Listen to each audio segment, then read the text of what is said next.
Hello, clients, patients, friends, and neighbors. My name is Dr. Amanda Ennis, and today I'm continuing with a series of videos to help demystify some common procedures that we do here at Metropolitan Veterinary Center, often in the treatment area of the hospital. Today, or at this point, I'm going to move forward with a demonstration of ear cleaning in my own cat, whose name is Wonton. He's a hairless cat, so don't be surprised when I take him out that he's naked. And we'll show you 3 different techniques to clean the ears, starting with a Q-tip technique, then a gauze square swab, and then an irrigation technique. I'm gonna get Wonton out.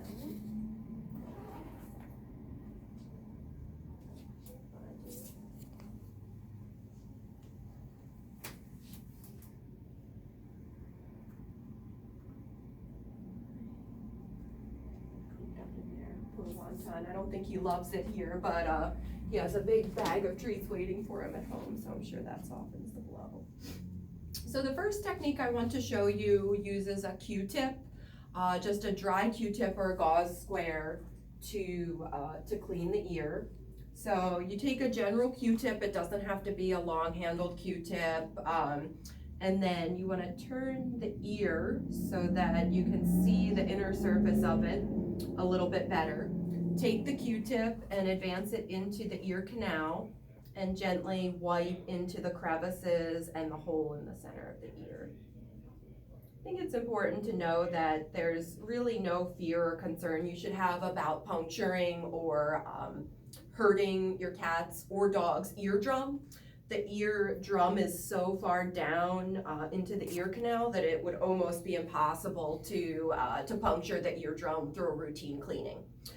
I would say the eardrum is pretty much down by the lower jawbone. So anyway, we take this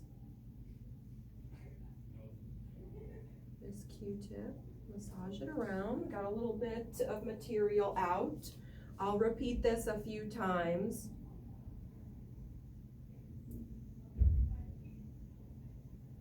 Really like this technique for cats because the Q-tip is small enough to get pretty far down into the canal, so you can really get the good goo up. Alternatively, you can take something like a gauze square or a makeup pad remover and fold it into sections. So you can fold it into fourths.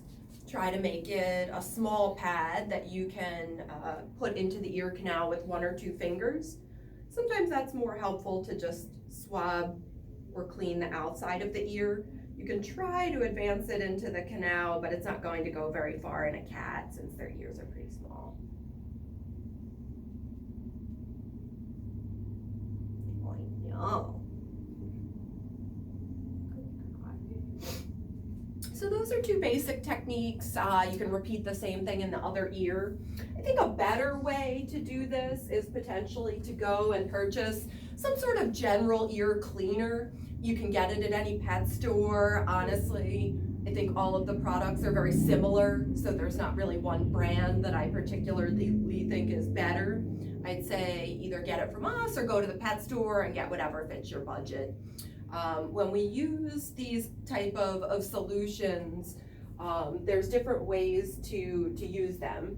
The first 2 ways are similar to the cleanings I just showed you. So we can put a little bit of the solution onto the Q-tip and then clean the ear like we did before. And sometimes I think that helps debris to stick a little bit better so that you can make it a little more effective when you do this cleaning. And then the last non-irrigation technique would be to fold up your gauze square, put a little bit of the solution onto the gauze square, and again, just tilt the ear back and try to wipe inside the ear canal, and you'll get out a little bit of material that way too. If you're just cleaning the ear, I think it's important to remember when you're all done, you really don't often want to leave the ears wet. That can sometimes cause irritation in and of itself, and wet ears are a happy place for bacteria and yeast sometimes. So you want to take a dry gauze square or a towel and just blot the ear dry. The last type of technique I'll show you is an irrigation technique. So that involves taking a bottle of the cleaner that you purchased and opening it and just basically dumping or pouring some of the solution into the ear canal. This will encourage your pet to shake his head, and sometimes that can allow for really deep debris to come up. It's also a little more jarring for some people and pets. Some cats and dogs don't like it, so I'd say you have to use your best judgment in terms of what works for you and your dog or cat. But I'll show you what I mean with that in a minute. Just want to get some more gauze squares. This bottle is open, and I'm just going to take some and pour it into the ear canal and then try to rub around deeply, just rub the whole ear pretty well before Wonton shakes all the solution out. Then I'll let him go for a few minutes. I'm guessing he may shake his head again, but it looks like he's not going to. So after that, I'd say now you want to take the dry gauze squares and just clean both the outer aspect of the ear that's wet and the inner aspect of the ear. I'm looking very sad.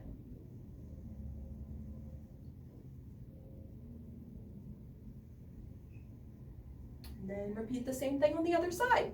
I think personally for cats, you don't often need to clean the ears in a healthy cat more than once every, I'd say, 2 weeks. If you have a cat who has very chronic ear problems or frequently gets debris in the ears, it may be helpful to do this type of thing weekly or twice a week. So I'm Dr. Amanda Ennis from Metropolitan Veterinary Center, and I've just demonstrated how to clean a cat's ears using my own kitty Wonton.